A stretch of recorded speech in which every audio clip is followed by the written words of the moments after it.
मध्य प्रदेश के मुख्यमंत्री डॉक्टर मोहन यादव ने डॉक्टर भीमराव अंबेडकर की 135वीं जयंती के मौके पर उनकी जन्मस्थली पहुंचकर श्रद्धांजलि अर्पित की। इस दौरान उन्होंने कांग्रेस पार्टी पर भी जमकर निशाना साधा। दरअसल मुख्यमंत्री डॉक्टर मोहन यादव अंबेडकर जयंती के अवसर पर डॉक्टर भीमराव अंबेडकर की जन्मस्थली पहुंचे, जहां उन्होंने उनकी प्रतिमा पर माल्यार्पण कर श्रद्धानुसार समर्पित किए।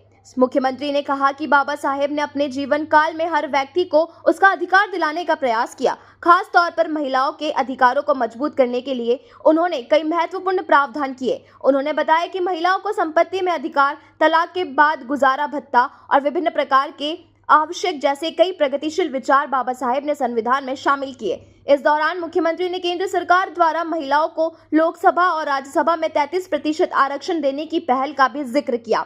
वहीं कांग्रेस पर हमला बोलते हुए मुख्यमंत्री डॉक्टर मोहन यादव ने कहा कि कांग्रेस ने बाबा साहेब को लोकसभा तक पहुंचने से रोका और उनके साथ कदम कदम पर अन्याय किया। उन्होंने कहा कि बाबा साहेब की आत्मा कांग्रेस को कभी माफ नहीं करेगी। मुख्यमंत्री ने अंत में बाबा साहेब को नमन करते हुए उनके विचारों को आत्मसात करने की अपील की। मैं आपको भाग्यशाली मानता हूं।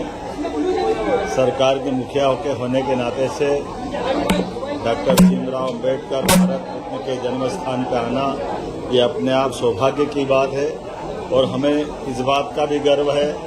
डॉक्टर भीमराव अंबेडकर ने जीवन भर जिन बातों को लेकर के अपनी यात्रा प्रारंभ की, आज़ादी के पहले देश के अंदर सामाजिक समरसता को लेकर के हमारे दलित पिछड़े वर्गों को उनके अधिकारों को लेकर जिस प्रकार से लड़ाई लड़ी और उसका परिणाम आया कि आज़ादी के बाद संविधान के माध्यम से सभी वर्गों को समान रूप से लेके चलने के लिए वो अमर ग्रंथ की रचना डॉक्टर भीमराव अंबेडकर की अध्यक्षता में हुई और भारत ने वो संविधान को अपनाया।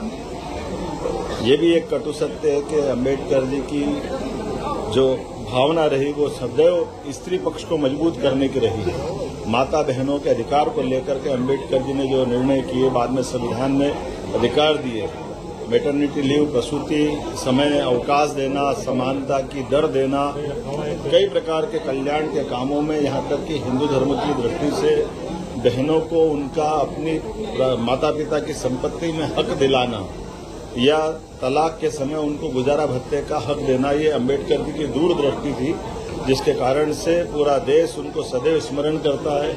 मुझे गर्व है आज के समय में अंबेडकर जी की भाव को आगे बढ़ाते हुए माननीय प्रधानमंत्री श्रीमान नरेंद्र मोदी जी अब उसी भाव के आधार पर 33% का आरक्षण देकर के बहनों को उनका लोकसभा विधानसभा में भी संवैधानिक दायित्व का निर्णय देकर के एक तरह से लोकसभा विधानसभा में पर्याप्त प्रतिनिधि देने जा रहे हैं।